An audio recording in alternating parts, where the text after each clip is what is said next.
오늘 읽을 본문 말씀은 이스라엘의 3대 절기와 관련된 말씀 본문입니다. 세 번의 절기가 유월절, 그리고 칠칠절, 초막절이라고 나와 있는데 다른 표현으로도 쓰입니다. 그리고 신약에 있어서 겹쳐지는 부분들도 있습니다.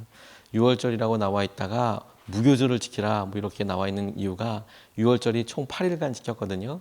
유월절과 무교절은 겹쳐서 시작이 됩니다. 고난의 빵을 먹어라라고 이야기하는 것이 출애굽할 때 급히 효모 누룩이 들어가지 않은 발교되지 않은 빵을 갖고 나와서 먹고 쓸 나물과 함께 먹고 이런 것을 의미하는데 유월절과 무교절이 같이 붙어 있어요. 그래서 같은 절기입니다. 또 초실절이라고 해서 첫 번째로 이스라엘에서 드리는 첫 번째 열매를 드리는 그런 주간이기도 합니다. 그리고 우리가 신약으로 넘어와서는 이날이 유월절이 부활절과도 아주 깊은 연관이 있죠. 예수님께서 돌아가신 그때가 유월절이었으니까 부활절과도 신약에는 관련이 있습니다. 49일, 그러니까 7주를 77, 49 세워서 77절을 지켜라 라고 이야기할 때 이 77절이 우리로 이야기하면 추수감사절쯤, 맥추감사주일쯤 되는 그런 주간입니다. 그래서 저희는 7월 첫째 주에 드리게 될 텐데 49일을 세서 주님께서 이스라엘 백성 가운데 하신 일들을 감사하게 되는 맥추절로 드리게도 됩니다. 신약에서는 그것이 우리에게 오순절에 성령이 임했던 성령 강림절과도 관련이 있습니다. 딱 신약과 구약이 맞게 되는 경우들이 많이 있습니다. 그리고 마지막으로 우리가 수장절이라고도 이야기하고 장막절이라고도 이야기하고 초막절이라고도 이야기하는 이 모든 일들을 다 수확해서 거둔 다음에 너희들이 추수감사로 모든 것을 감사하는 날로 지켜라.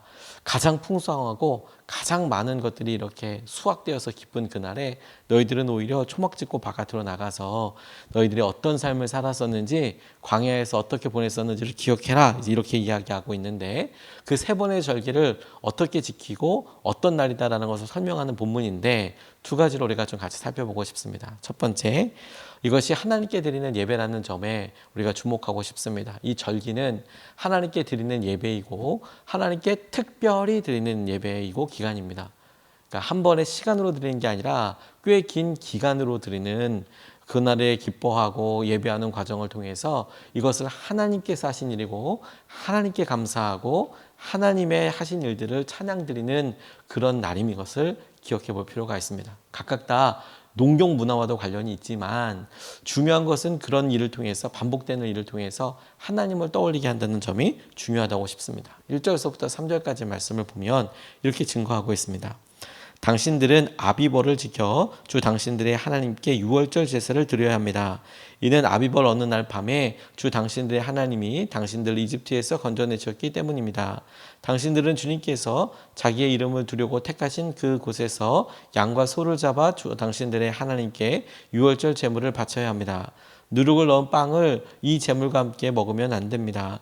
이래 동안은 누룩을 넣지 않은 빵, 곧 고난의 빵을 먹어야 합니다.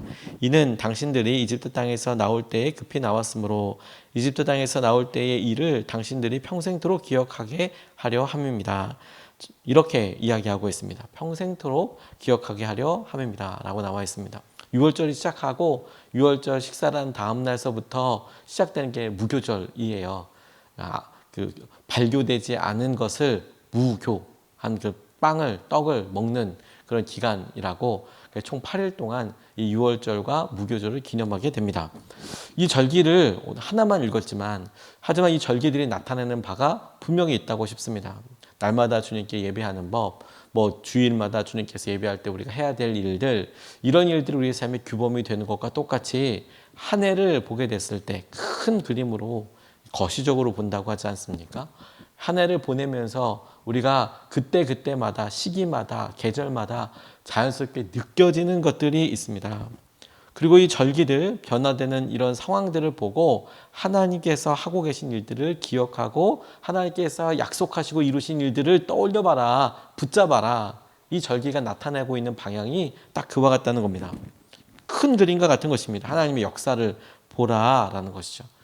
무엇보다도 한 해의 시작, 이게 6월절이었어요. 주님께서 모세와 이스라엘 백성들에게 이 해가, 이 달이 너희들이 한 해를 시작하는 달이 되게 해라 라고 이야기하고 있는 것이죠. 그러니까 이스라엘 백성들에게 있어서 이 이스라엘 민족의 정체성의 중심이기도 합니다. 우리를 구원해 주신 그 달, 우리를 구원해 주신 그 놀라운 일 6월절, 주님께서 우리에게도 마찬가지로 우리를 구원하여 주신 부활의 능력, 주님께서 우리에게 부활하는 것을 통해서 새롭게 확증케 하여 주신 생명의 능력, 이것을 한 해에 한 번이지만 하나님께서 정확한 날짜와 시기를 통해서 우리에게 알게 해주시고 보여주신다라는 점이 중요하다고 싶어요. 특별히 여러분, 이스라엘 백성들에게 있어서 한 해의 1월 달이 언제라고요? 아빕월이라고 나와 있잖아요. 저희는 1월, 2월, 3월, 4월 태양력으로 한 해를 이렇게 그려보고 있는데, 카운트하고 있는데,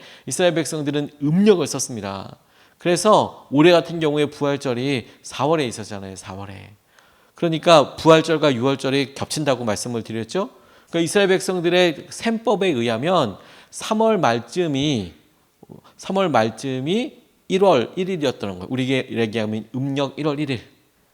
그러니까 양력 1월 1일과 음력 1월 1일이 우리도 겹치지 않지 않습니까? 2월 달에 이렇게 1월 말이나 2월 달에 되는 것처럼 음력으로 처음으로 초승달 뜨는 거니까 그게 1일이니까 거기서부터 세서 14일, 15일 이렇게 가는 거니까 실제로 부활절이 만월 지나고 나서니 만월이니까 보름이니까 이게 지나가고 그 전으로 태워보면 한 3월 말 이때쯤이 이제 1일이 되는 거예요. 매년 1월 1일, 음력 1월 1일 그 해에서부터 세게 된다. 지금 우리가 생각하기에 이거 좀 복잡한데라고 싶지만 이스라엘 백성들은 매년 그렇게 지켜난다고 생각을 해보세요. 그러면 우리가 신년 때 어떤 생각합니까? 올해는 좀 잘 살을 빼봐야겠다. 아이들한테 좀 잘해야겠다. 우리가 주위에 있는 사람들한테 연락을 좀 더 해야겠다. 우리가 어떻게 시간을 써야겠다. 새벽 예배를 해야겠다. 다양한 결심과 다이어리도 바꿔보고 또 우리 삶에 중요하다고 생각하는 걸 챙겨보지 않습니까? 그런데 하나님께서는 그 중요한 시점 한가운데 6월절 너희들을 구원하여 오셨던 이 날이 너희 한 해의 첫 달이 되게 해라. 그리고 너희들이 앞으로 살아야 될 여러 일들을 한번 세워봐라. 그 의미가 갖고 있는 정확한 목적과 의미하는 바가 있습니다. 한 해를 주님과 함께, 주님께서 너희들에게 행하신 것들과 함께 너희들이 계획해보고 기도해보고 중심을 잡아봐라 라는 것이라고 저는 분명히 믿습니다. 하루의 시작과 한 주가 느낌이 다르지 않습니까? 한 달의 시작이 또 느낌이 다르지 않습니까? 우리가 매월 1일 날 한 번 기도를 해보면 느낌이 또 다르지 않습니까? 근데 여러분 한 해에 1월 1일 신년 우리 송구 영신 예배 드릴 때를 한번 생각해 보십시오. 또 느낌이 완전히 다릅니다. 우리의 믿음과 우리의 상황을 나타내는 느낌과 각오가 완전히 다르죠. 하나님께서 이집트에서 구원해 주신 것을 통해서 첫 달이 되게 하고 그것을 지킬 때에는 고난과 그날 있었던 것을 다 기념하는 행동들로 채워봐라 라는 것에 중요한 것은 하나님을 예배하는 것이고 하나님을 중심으로 해서 너희들의 삶을 계획하고 해석해봐라. 계획하고 그렇게 따라가봐라 라고 말씀하시는 거예요. 그게 너희들의 첫날이다. 오늘도 여러분 우리가 우리의 삶의 중심과 여러 일들을 생각해보고 중요한 약속 혹은 우리에게 중요하게 챙겨야 될 일들로 우리가 오늘 삶의 쭉 다이어리를 적을 수 있겠지요. 그런데 하나님께서는 우리에게 마치 이렇게 도전하시는 것 같아요. 오늘 너희들에게 하나님께서 하신 것들로 하나님께서 이루신 일들로 너희 삶의 중심을 삼아봐라. 우리들 삶에 주님께서 하신 것들을 채워봐라. 우리의 삶에 주님께서 다시 태어나게 하신 날들로 너희들 삶의 중심을 삼아봐라 라고 이야기하고 계신다고 싶어요. 프린스턴 신학교의 제임스 로더라는 목사님이 다른 사람을 도와주다가 길 가다가 차가 서 있는 것을 보고 좀 도와주려고 그 차를 세웠고 그 차를 도와주는 과정에서 차 밑에 들어가게 됐는데 너무 안타까운 것은 지나가던 차가 그 사고가 난 것을 제대로 인지하지 못하고 그 서 있는 망가진 차를 뒤에서 받아버리는 추돌 사고가 일어나게 됐습니다. 안타까운 것은 그때 그 차량 밑에 이 제임스 로더라는 목사님이 이 신학교 교수님이 들어가 계셨어요. 그러니까 뒤에서 쾅 쳐버리니까 이분은 도와주려고 그 밑에 들어갔다가 사고를 크게 당하게 되신 거죠. 의사들도 이 폐가 완전히 망가지고 뼈도 갈비뼈도 많이 망가졌기 때문에 어렵다라고 생각을 하고 막 다 포기하려고 그럴 때 하나님께서 정말 기적적으로 이 목사님을 이 신학교 교수님을 살려주셨어요. 기적적으로 다시 얼굴에 색깔이 들어오고 숨을 제대로 못 쉬니까 까맣게 죽어가던 분이 다시 분홍색으로 돌아오고 인공호흡기로도 잘 되지도 않을 때 정도였는데 산소호흡기를 끼지 않아도 호흡이 가능할 만큼 이렇게 급작스럽게 확 변하게 되는 일을 경험하게 됐답니다. 나중에 알고 보니까 그때 이분의 장인 어른이 교회에 기도 부탁을 하고 우리 사회를 위해서 기도해달라고 기도하면서 온 교우들이 많은 사람들이 기도하였고 그 기도에 대한 놀라운 응답으로 하나님께서 정말 어떤 의료적인 처치가 아니라 그 응급실에 들어가서 이분 도저히 어렵다라고 생각되는 그 찰나의 시간과 과정들 가운데 하나님께서 살려주셔서 돌아왔다는 거예요. 그래서 여러 재활 치료가 있긴 했지만 하나님께서 살려주시고 난 다음에 신약교에서 다시 가르치게 될 때 이분이 완전히 변하게 됐어요. 뭐가 변했느냐? 그 전에 가르칠 때는 하나님 굉장히 추상적인 개념이었다는 거예요. 하나님은 한 분이시고 우리를 막 천지로 창조하시고 이런 분이었다면 본인이 이런 어려움과 아픔과 사고를 경험하고 난 다음에는 뭐가 바뀌었느냐? 이제 예수 그리스도께서 살아계신 주님이 되신 거예요. 살아계셔서 그분에 대한 이야기를 할 때 울지 않고는 이야기할 수 없고 그분께서 표현하실 때 이것은 하나님의 기적 아니면 설명할 수 없는 일들이 되어버리게 되었던 거죠. 그게 이분에게 있어서는 정말 다시 태어나는 날이 된 거예요. 하나님 때문에 의미 있는 첫날, 하나님께서 우리에게 이끌으시는 첫날, 그 날이 된 것입니다. 우리도 오늘 여러분 주님께서 우리 가운데 행하시고 붙잡아 주신 그 은혜를 집중하며 우리 가운데 인도하시는 것을 함께 보고 살피고 싶습니다. 두 번째로 주목하고 싶은 것은 봄이 가고 여름이 오듯이 삶의 리듬을 따라서 살았으면 좋겠습니다. 봄이 가고 여름이 오듯이 여기 계신 여러분들, 저와 여러분들 중에서 여름이 이미 왔다라는 것에 대해서 뭐 동의할 수도 있고 동의하지 않으실 수도 있겠습니다만 확실한 것 한 가지, 가을이 올 것이라는 것에 대해서, 겨울이 올 것이라는 것에 대해서 동의 안 하실 분, 못 하실 분 계십니까? 지금이 덥고요, 뭐 절기로 여름이다 아니다라는 것에 대해서 설사 여름 아닌 것 같아요 목사님. 아니에요, 이미 오래전부터 여름이에요 이렇게 얘기하시는 분이 있을 수 있어도 가을이 온다는 사실에 대해서 막 의심이 되고 겨울이 올 거라는 사실에 대해서 막 불쾌하고 그렇습니까? 가을이 오고 겨울이 오는 거죠 당연히. 그 다음 봄이 올 거고요. 이건 안 봐도 압니다. 왜요? 우리의 삶이 짧아도 이미 수십 년 동안을 그런 일을 경험했기 때문에 너무 잘 알죠. 이건 뭐 설득의 개념이 아니라 그런 거예요. 그런데 여러분 절기도 딱 그와 같습니다. 봄과 여름, 가을, 겨울이 오듯이 우리의 삶에 고난의 때가 있으면 하나님께서 심게 하신 것을 통하여서 그것을 자라게 하고 성숙하게 하시고 뿐만 아니라 그것을 열매 맺는 날 오게 될 것이고 삶에 겨울이 있다면 봄, 여름, 가을, 겨울도 다 있다라는 것을 하나님께서 절기를 통하여 그 때를 통하여 그 시각을 통하여 그 기간을 통하여 우리에게 알게 해주시는 것입니다. 10절과 13절 말씀을 보면 이렇게 나와 있습니다. 그리고 주 당신들이 하나님이 당신들에게 주신 복을 따라 마음에서 우러나오는 예물을 가지고 와서 주 당신들의 하나님께 77절을 지키십시오. 이 77절은 6월절, 우리가 무교절이라고 부른 날서부터 곱하기 7일에 7, 49, 77절을 지키십시오. 13절 당신들은 타작마당과 포도주 틀에서 소출을 거두어 드릴 때에 이래 동안 초막절을 지켜야 합니다. 다시 다 거두게 되고 거둔 물품들을 곡식들을 장막 혹은 이런 수장 장막에 다 보관한다는 의미로 수장절이라고 하는 똑같은 장막절, 수장절 그리고 초막절이 다 같은 말인데 그걸 다 하게 되는 것도 오게 되는 것이죠. 근데 지금은요. 지금은 너무 힘들고 어려울 수 있고 이제 뿌리는 시기여서 가장 가난할 수도 있고 또 여름이니까 아직 열매는 없는데 곡식은 없는데 여전히 힘들 수 있겠습니다. 그런데 여러분 그래서 우리에게 좌절도 끝나지 않는다는 겁니다. 왜냐하면 시간이 지나고 나면 째깍 49일 77절이 될 수밖에 없는 거죠. 우리에게. 뿐만 아니라 곡식들이 자라서 우리에게 초막절이 올 수밖에 없는 것이죠. 우리가 그걸 알아서 믿어서 담대하게 주님 앞에 우리가 구하고 설 수 있는 것입니다.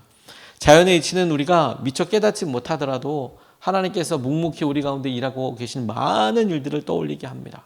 우리가 여러분 벼에 이삭이 패는 것을 벼에 이삭이 이렇게 팬다고 하지 않습니까? 이삭이 맺히고 이런 걸 보고 미처 깨닫지 못했다고 하더라도 하나님은 그 모든 일을 이루고 계십니다.